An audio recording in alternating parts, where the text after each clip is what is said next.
एक श्रीनाथ जी की परम भक्ता हुई अजब कुमारी, मैंने कई बार कथा सुनाई है अजब कुमारी जी की। अजब कुमारी जी गई गोवर्धन और श्री गिरिराज जी का दर्शन करके ऐसी आनंदित हो गई ठाकुर जी के रूप माधुरी में।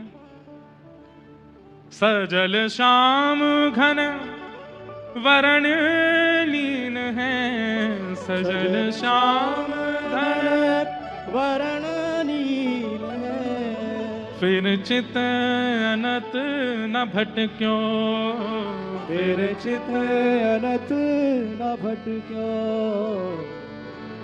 मेरो मन गिरधर छवि पे अटक्यो, मेरो गिरधर छवि पे, मेरो मन गिरधर छवि पे अटक्यो। मेरो गिरधर छवि पे। ऐसा मन अटक गया अजब कुमारी का। ठाकुर जी के सामने बैठती है और बस ये कहती है कि मुझे वापस नहीं जाना अपने घर, मैं आपके पास रहना चाहती, लेकिन राजकुमारी है, राजा की पुत्री है, जाना तो पड़ेगा। तो जब तक गिरिराज जी में रही तब तक मन में सोचती रही मैं क्या सेवा करूं। सबसे पूछा, गुसाई जी ने कहा कि हमारे यहाँ तो बहुत सेवक हैं, हमें आवश्यकता नहीं है। और भाई सब सेवक पुरुष हैं, अब तुम स्त्री हो, तुम आकर के सेवा करोगी, फिर पुरुष स्त्री कहीं कोई उनके मन में भाव ना आवे, तुम्हारे मन में कोई भाव ना आवे, और तुम्हारी सुरक्षा की भी जिम्मेवारी लेनी पड़ेगी, राजकुमारी हो, हम कैसे कोई सेवा बता दें मंदिर में।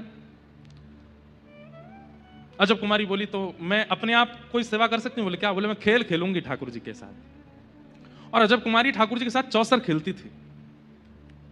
कभी बंधुओं करके देखिए, लूडो होता है ना, लूडो, कभी टाइम मिले, घर पे फ्री बैठे हो, ठाकुर जी के सामने लूडो खोल लो। हरी वाली जो पारी है वो ठाकुर जी की तरफ कर दो, लाल वाली अपनी तरफ कर लो। ऐसा कहते हैं हरी हरावे लाल जितावे। और फिर उसमें क्या कीजिए, ये कोई शास्त्रीय बात नहीं है लेकिन कर सकते हैं। बंधुओं देखिए, भक्त जो करता है ना वो शास्त्रीय हो जाता है। एक बार अपनी चाल चलो और फिर दूसरी बार ठाकुर जी की चाल चलो, पर चीटिंग मत करना। आप अनुभव करेंगे कि जब आपकी गोटी कटने वाली होगी ना ठाकुर जी से, तो ठाकुर जी के मुख पर एक अद्भुत प्रसन्नता होगी। और जब ठाकुर जी की आप काटने वाले होगे, ठाकुर जी के मुख पर थोड़ी सी उदासी दिखेगी, ठाकुर जी घबरा रहे, मेरी गोटी मत काटे। और ये हमने कहां से सीखा? ये अजब कुमारी से सीखा। अजब कुमारी ठाकुर जी के सामने चौसर खेलती है, एक बार अपनी चाल चलती है, दूसरी बार ठाकुर जी की चाल चलती है। अजब कुमारी इतनी निपुण है खेल में, उससे कोई नहीं जीत सकता। लेकिन हर दिन खेल खेलते खेलते खेलते खेलते अंत में जैसे ही अजब कुमारी जीतने वाली होती है, ठाकुर जी को जिता देती है।